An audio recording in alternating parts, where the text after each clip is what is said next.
The Pacific lay gray and endless, the water beaten flat by wind and a war that had finally ended. On the deck of a U.S. Navy transport ship, a cluster of Japanese women stood huddled in their thin clothes, their eyes wide, their bodies swaying with the rhythm of the sea. Some were nurses captured on Pacific islands, others clerks or civilians who had been swept into the chaos of surrender. Their faces were pale, framed by dark hair knotted carelessly, and their expressions carried the exhaustion of a nation broken. They had grown up on posters that painted Americans as cruel beasts, demons with claws and fangs. Yet now they found themselves guarded by young men in pressed khaki, men who spoke in unfamiliar accents, men who neither spat at them nor struck them, but instead offered cigarettes or water as if to strangers, not enemies. The women could hardly reconcile the scene before them with the warnings drilled into them through years of propaganda. The ship creaked as it cut toward the American coast, carrying the weight of surrender across the ocean. The women were silent at first, their bodies close, their breaths visible in the cool morning air. Some clutched the remnants of possessions, worn satchels, faded photographs, a folded kimono hidden under military-issued blankets. Each woman carried with her not just belongings, but a story of how she had survived capture.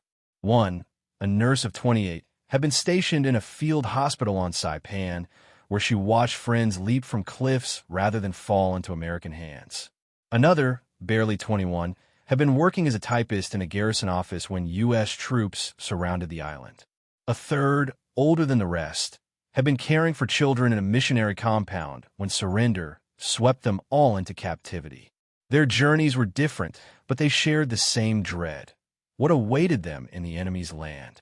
The Americans on board were boys, many no older than the women themselves. Farmers from Iowa, steel workers from Pennsylvania, baseball players from Texas, now transformed into sailors and guards.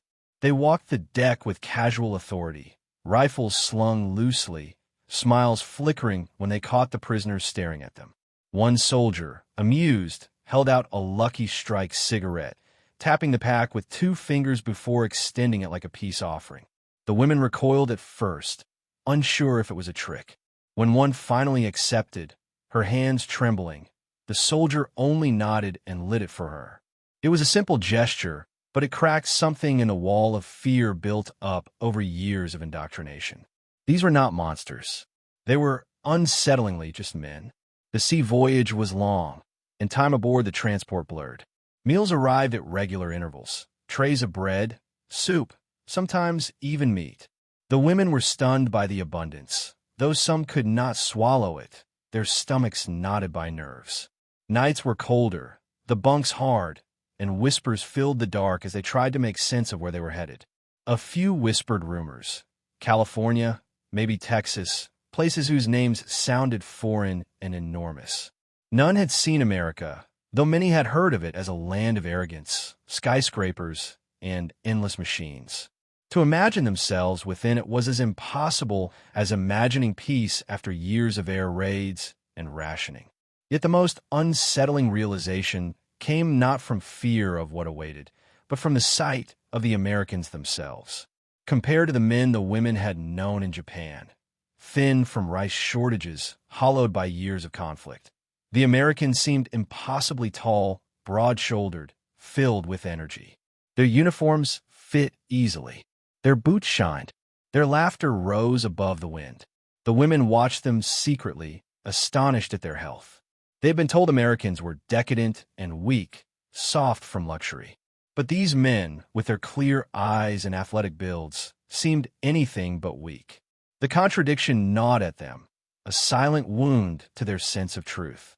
One evening, as the sun burned red against the horizon, the nurse from Saipan stood at the railing, staring at the glowing line where water met sky.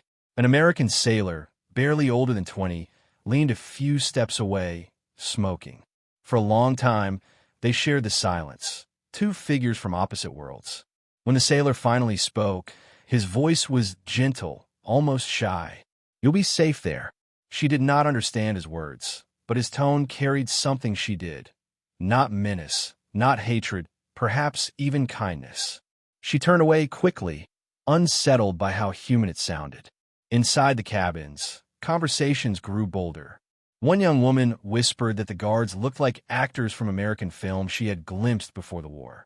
Another said she thought their smiles were frightening, too open, too free. A third admitted that the tall soldiers made her feel invisible, like a child. They laughed nervously, but beneath the laughter lay unease. If everything they had been told was false, what else was a lie?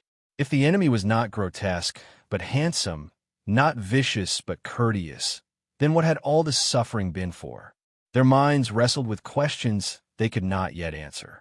The days passed, marked by bells and meals, the endless hiss of the ocean. Slowly the women adjusted, though fear never left entirely. They noticed details now. The way the Americans teased each other, the way one whistled a tune while polishing his boots, the way another prayed quietly at night, head bowed. Such ordinary acts seemed extraordinary. The women had been prepared for cruelty, yet instead they saw rituals of normal life. It was disarming, confusing, and strangely painful, for it reminded them of what their own brothers and husbands might have been if war had not consumed everything. One morning, the shoreline finally appeared. A faint line, then a shape, then the unmistakable outline of America. The women pressed to the rails, their hearts quickening. For some, fear surged again. What trials awaited in this vast enemy land? For others, curiosity flared. The tall guards stood near them, gazing toward home, their postures easy, as if they were returning from a long shift rather than ending a world war. The contrast was almost unbearable. The prisoners were crossing into a land they had been taught to hate, a land that would now decide their fates. Yet standing beside them were men whose very presence contradicted every warning and caricature they had believed. The ship groaned as it neared the harbor, gulls circling above, the air sharper with the scent of land. One of the women, clutching her satchel, whispered to the nurse beside her, "If they are not monsters, then what are they?" It was a question heavy with both dread and wonder. The nurse had no answer. She only stared at the American docks rising from the horizon, where more soldiers waited, taller, broader, cleaner than she had imagined. Her pulse quickened. The journey across the ocean was ending, but the greater journey was only beginning. For what awaited them on American soil was not brutality, but something far stranger and perhaps even more unsettling. Arrival. The harbor rose from the mist like a promise and a threat. Wooden piers stretched into the water, cranes swung lazily overhead, and the smell of oil, salt, and coal drifted toward the transport ship as it eased closer to land. For the Japanese women on deck, every detail carved itself into memory. They clutched their satchels and stared through the fog at the figures gathering along the docks. Rows of American soldiers stood waiting, their uniforms pressed, rifles resting casually, their posture steady but not cruel. The women drew in sharp breaths. It was their first true sight of America, and it was nothing like the grotesque drawings that had filled their wartime newspapers. In those papers, the enemy had been portrayed as hunched, bestial, faces twisted with malice. Yet here, standing in the sunlight, the Americans were tall, clean, broad of shoulder. Their hair gleamed in shades the women rarely saw, brown, blonde, even red. Their jaws were sharp, their eyes startlingly clear. They did not look starved or sickly. They looked strong, like men born from fields of abundance. One young woman whispered to another, her voice trembling as though admitting a crime, "They are handsome." The word felt dangerous on her tongue, as if even acknowledging it betrayed something sacred. But the others heard her, and though none replied, the silence carried a quiet agreement. The guards on the ship barked orders in English, signaling the women to prepare for disembarkation. Boots clanged on metal stairways, ropes tightened, and the ship shuddered against the pier. One by one, the women descended the gangway, their heads bowed, though their eyes darted forward, stealing glances at the soldiers who lined the path. The Americans towered over them. The average Japanese man in the 1940s stood little more than 5 feet 3 inches. These guards, nourished on beef and milk, reached 5'8", 5'9", sometimes taller. The The women felt the scale of the difference, not only in height, but in the confidence of their bearing. It was as though they had stepped into a land where men were giants. The Americans watched silently, some with curiosity, others with polite detachment. A few whispered to each other, but there was no cruelty in their eyes, no jeering. One soldier, no older than 20, shifted his weight nervously when a Japanese nurse glanced up at him. Their gazes met for an instant, and she felt a heat rise to her face. The shame of it startled her. How could she notice such a thing here, as a prisoner? She looked away quickly, yet the image of his face, clean-shaven, unscarred, impossibly youthful, seared itself into her thoughts. At the foot of the gangway, the women were guided into rows. Trucks waited nearby, their engines rumbling, ready to carry them inland. American officers walked among them, checking lists, counting softly. The process was efficient, clinical, yet beneath it lingered something unexpected, a faint courtesy. An officer gestured for one woman to adjust her satchel, so it would not fall, his hand careful not to touch her. Another spoke slowly, pointing to the truck she should enter, his tone patient. These were gestures that contradicted every story told in Japan, where the enemy was said to spit on captives and treat them worse than cattle. The women's hearts raced with the strangeness of it. As the trucks jolted forward, the city unfolded before them. Streets stretched wide, lined with warehouses and cranes. The sky was streaked with soot, but in between hung the sharp brightness of neon signs, English letters glowing in colors they could scarcely read. Cars passed by, their engines smooth, their chrome gleaming. America, even in a port still marked by wartime effort, looked alive, vigorous. The women pressed their faces to the slats of the truck bed, astonished. In Japan, cities lay in ruins. Tokyo, a field of ash. Osaka scorched. Nagoya shattered. Here, buildings still stood tall, and the rhythm of industry hummed as though the war had brushed past, but never broken it. The nurse from Saipan thought of her younger brother, who had died of malnutrition 2 years earlier. She thought of his small frame, his thin wrists, the way hunger had dulled his eyes. Then she looked again at the Americans driving the trucks, broad backs, thick arms, laughter slipping easily between them. She felt something twist inside her, a mixture of envy, grief, and wonder. If the enemy had lived like this, had they ever truly known the same war? The trucks rolled inland toward the camps that awaited. On the way, American civilians glimpsed the convoy. Children stood barefoot at the roadside, waving with curiosity. Some adults watched quietly, arms folded, neither welcoming nor hostile, only cautious. The women shrank from their gazes, but what startled them most was not hatred. It was indifference. They were not spectacles to be mocked or paraded.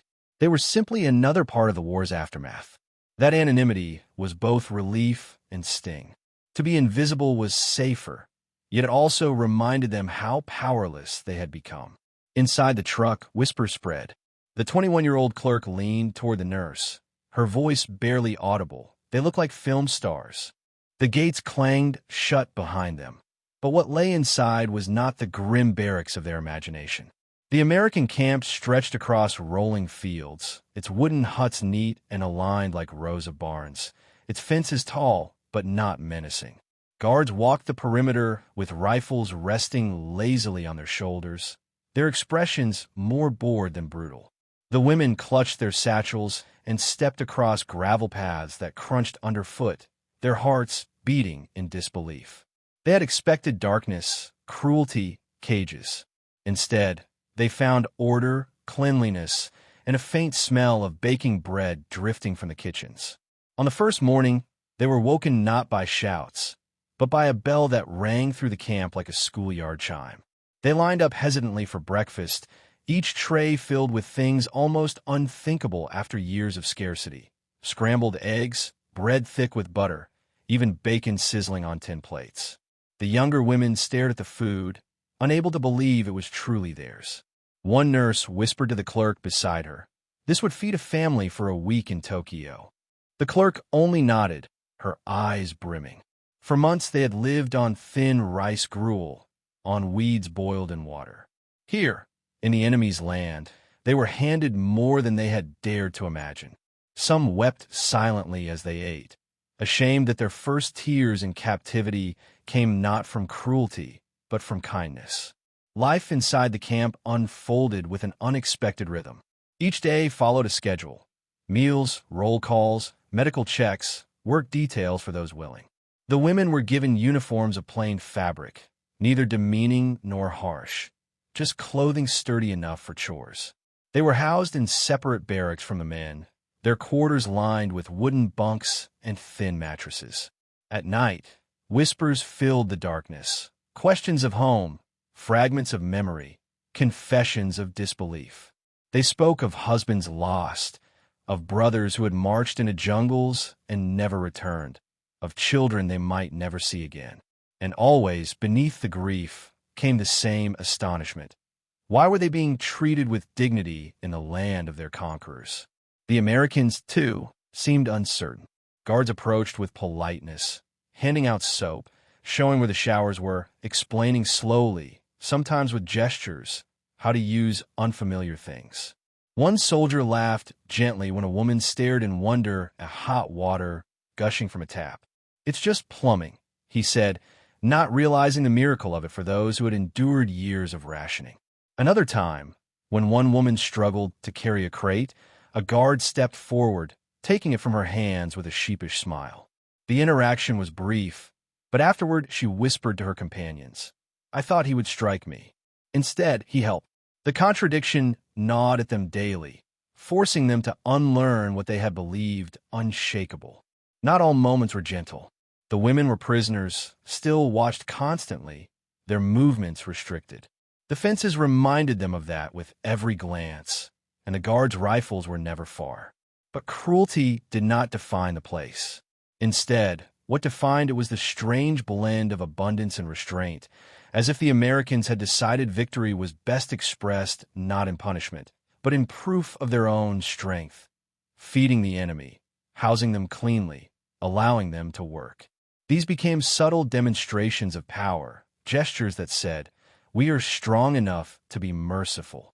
One afternoon, the women were gathered in the yard as American soldiers tossed a baseball between them, their laughter rising in the warm air. The women watched, transfixed by the ease of it. Their own brothers had played with wooden bats and scraps of cloth wound into balls before the war, but here the game seemed effortless, part of the daily life of men untouched by hunger. The clerk whispered, "It is like watching another world." She was right. For the prisoners, the camp was less a cage than a mirror, reflecting how different their worlds had been. The nurse from Saipan found herself studying the faces of the guards when they thought no one was watching. They were sunburned, sometimes freckled, their jaws square, their teeth startlingly white compared to the malnourished men she had nursed in the field hospitals. She thought of her fiancé, who had gone to sea in 1943 and never returned. He had been thin, his skin sallow, his shoulders narrow from lack of food. The men before her now looked like giants. She hated herself for noticing, yet she could not stop. The contrast was a wound that would not heal. Letters arrived for the Americans, delivered in neat stacks. The women watched the soldiers unfold envelopes, smile, sometimes wipe away tears before tucking photographs into breast pockets. Family seemed close for them, present even across oceans. For the Japanese women, family was memory only, fading and unreachable. That divide felt sharper than the fences. And yet, despite sorrow, small connections bloomed. When a woman thanked a soldier in broken English for extra soap, he replied with exaggerated politeness, tipping his cap as if addressing a lady. She laughed despite herself, the first time laughter had escaped her since capture.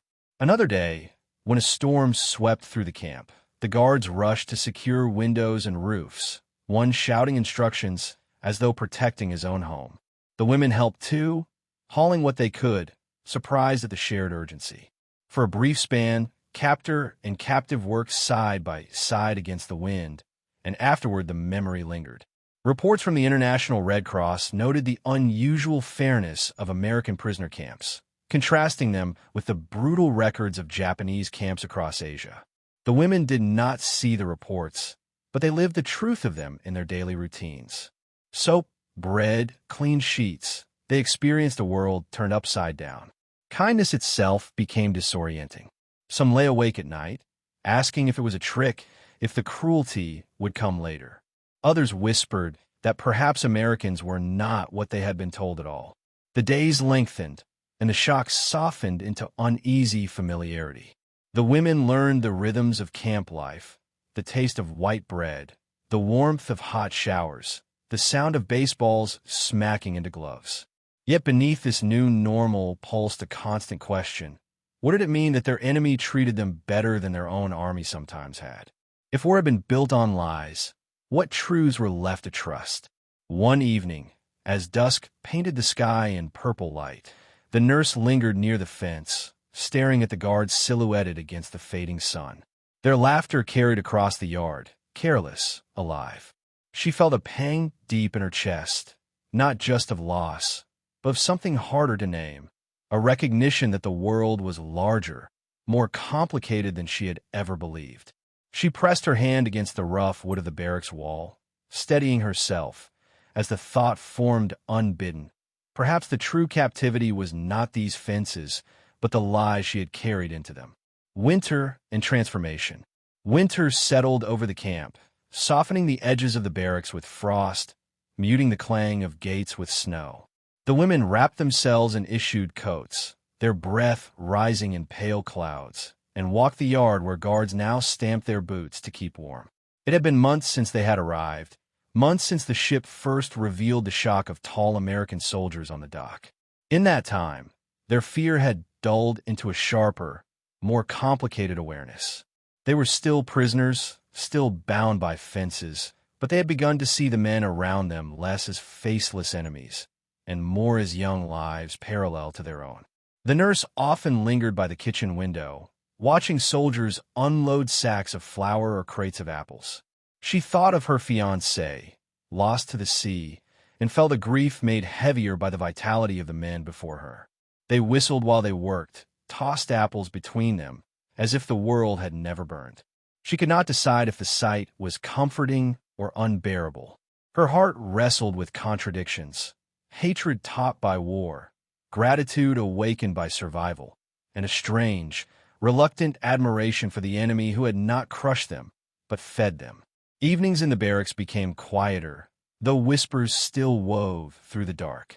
One woman admitted she dreamed of her captors, not nightmares of cruelty, but dreams in which they were simply men, their laughter echoing through the yard. Another confessed that she no longer knew whether to cling to the anger drilled into her or to acknowledge the kindness she had tasted in bread and soap. Shame lingered in their voices, but so did relief. The transformation was slow, almost invisible, yet it reshaped the air they breathed. The Americans, too, seemed changed. Some guards had first treated the women with stiff formality, wary of proximity. Over time, small gestures broke through. A soldier sketched clumsy flowers on scraps of paper and left them near the laundry hut. Another taught one woman a few words of English, "Good morning, thank you," and laughed when she repeated them awkwardly. These were not grand acts of friendship, only fragments of humanity that pierced the barrier of war. The women carried them like secret treasures. Official reports noted the unusual civility of such camps. The International Red Cross, in visits during the war's end and the year following, wrote of American compliance with the Geneva Convention, contrasting it starkly with accounts of Japanese camps where disease and brutality were common. The women did not read these documents, but they lived the truth daily. Each bar of soap, each plate of food, each simple kindness stood as evidence against the propaganda that had shaped their world. The lies of the past crumbled quietly, replaced by experiences they could not deny. Yet the transformation was not without pain. Each revelation of American strength, well-fed bodies, clean uniforms, laughter that came easily, was also a reminder of Japan's ruin. Their homeland lay in ashes. Families struggled to eat. Brothers and fathers had died gaunt and broken. To see their captors thrive while their own kin perished was an agony difficult to bear. The women carried that grief like a second skin. Gratitude for kindness lived beside resentment for defeat. Both heavy, both true. The nurse once stood by the fence as a guard wrote a letter home.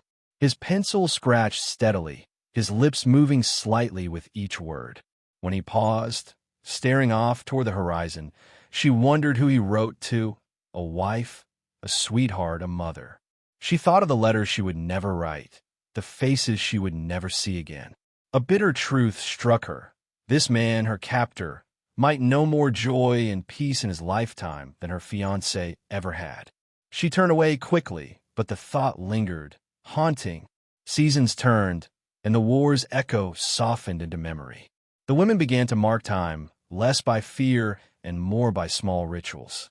They swept their barracks, folded their uniforms with care, tended to each other when illness struck. Some worked in the camp gardens, planting rows of vegetables under the watchful eyes of guards. For them, touching soil again felt like touching life. It gave rhythm to days that otherwise blurred. And always, above the routine, lingered the tall figures of American soldiers, living proof that the world was not what they had been told. One afternoon, a soldier carried a phonograph into the yard. He cranked it and music poured out, swing rhythms, brassy and alive. The women froze, startled by the strange, infectious sound. Some smiled despite themselves. A few guards clapped in time, joking with one another. The nurse closed her eyes, listening, and felt tears burn at the corners. Music, of all things, reminded her that joy still existed, even in captivity. It was almost cruel in its beauty. Yet it etched itself into her memory as a moment when the walls of enmity cracked wide enough to let something human slip through. By spring, whispers of release began to spread. The war was long over, and repatriation loomed. For many women, the thought of returning to Japan was bittersweet. They longed for home, yet feared what home had become. News filtered in of rubble, hunger, and grief. To leave the camp meant to face a nation reshaped by defeat. Strangely, for some, the fences no longer felt only like prison. They felt like shelter from a harsher reality waiting beyond. Departure and memory. When the day of departure drew near, the women gathered their belongings. They folded their coats, tied bundles, and lined up once again for transport. The nurse looked back at the camp one final time. The barracks stood quietly, the fences still tall, the guards still watching. Yet in her memory, it was not the fences that remained sharp.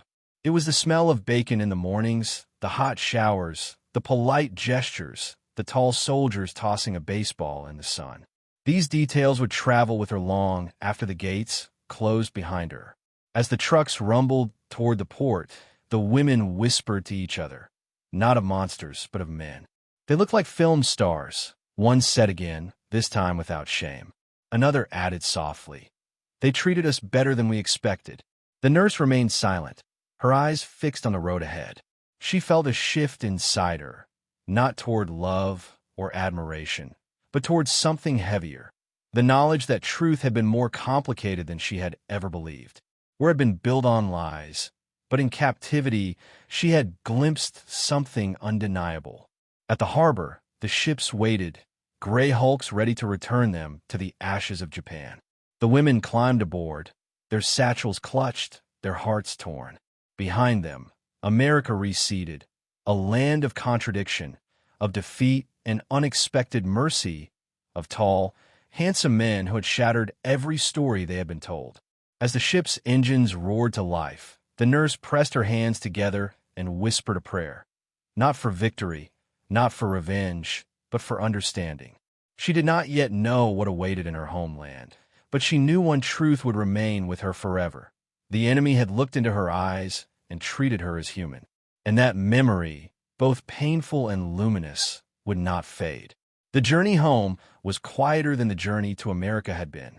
The women spoke less, each lost in her own thoughts. The ocean stretched before them, the same gray expanse they had crossed months before, yet everything felt different now. They were returning to a Japan they could scarcely imagine, a nation defeated, its cities reduced to rubble, its people starving.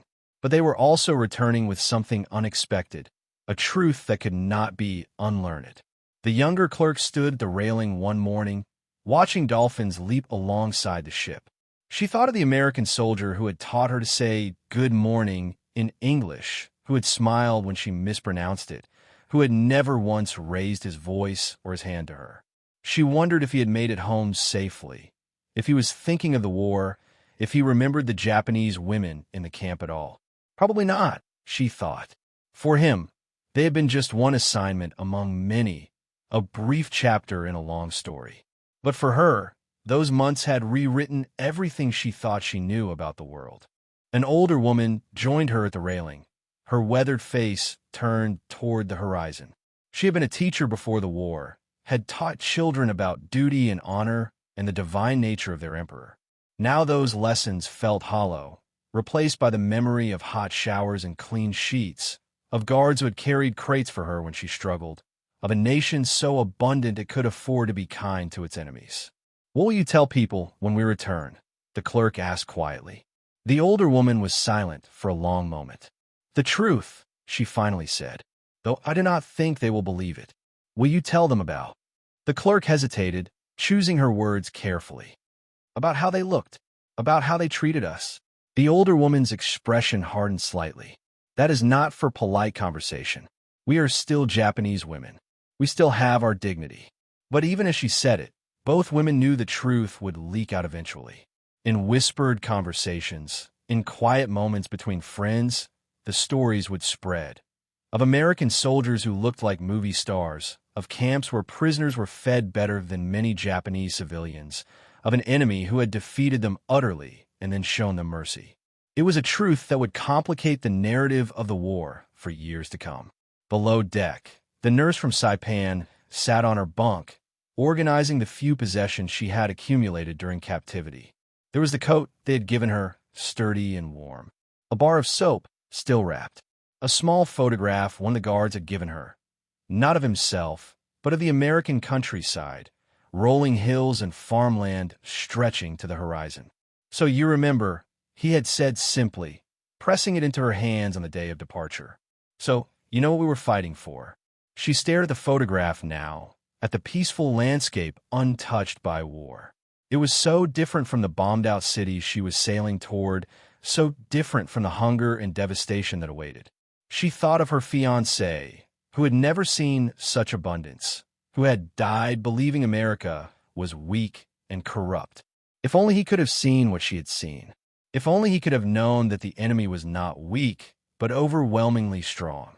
That they were not corrupt, but disciplined. That they were not monsters, but men who valued their families and their land and fought to protect them. Would it have changed anything? Would it have ended the war sooner? Or would it have only made the suffering harder to bear, knowing they were fighting an enemy they could never defeat? She carefully tucked the photograph into her satchel, burying it beneath her clothes. It was not something to be displayed openly, but she could not bring herself to throw it away. The days at sea stretched on, each one bringing them closer to home and further from the strange interlude of captivity. The women began to prepare themselves mentally for what they would find, the questions they would face, the judgment they might encounter for having survived when so many others had died. Some worried they would be seen as collaborators, as women who had gotten too comfortable with the enemy. Others feared they would be pitted, seen as victims who had been broken by their captivity. None of them felt either of those things was true. They had been prisoners, yes. They had been defeated, captured, transported to an enemy land. But they had not been broken. If anything, they had been opened to truths they had never imagined, open to a world more complex than the simple narratives of propaganda. One evening, as the ship cut through calm seas, several of the women gathered on deck. They spoke quietly, sharing memories of the camp that already felt distant, like something from another lifetime. "Do you remember the baseball games?" one asked, and the other smiled. "The music," another said. "That strange, lively music." "The bread," the clerk added. "The bread with butter." They were quiet for a moment, savoring these memories. Then the older woman spoke, her voice carrying a weight of understanding. "We must remember it all. The good treatment, yes, but also what it meant. They could afford to be kind because they had won so completely. Their kindness was itself a demonstration of power. It was true, and they all knew it. The Americans had not been kind out of weakness or sentimentality. They had been kind because they could afford to be, because their nation was so strong, so wealthy, so confident in its victory that it could treat its prisoners like human beings. It was a sobering thought, but it did not diminish the kindness itself. The hot showers had still been hot. The bread had still been warm. The guards had still smiled and helped carry heavy loads. When we get home, the nurse said slowly, people will ask us what it was like. They will want to hear about cruelty and suffering, about American brutality. They will want confirmation that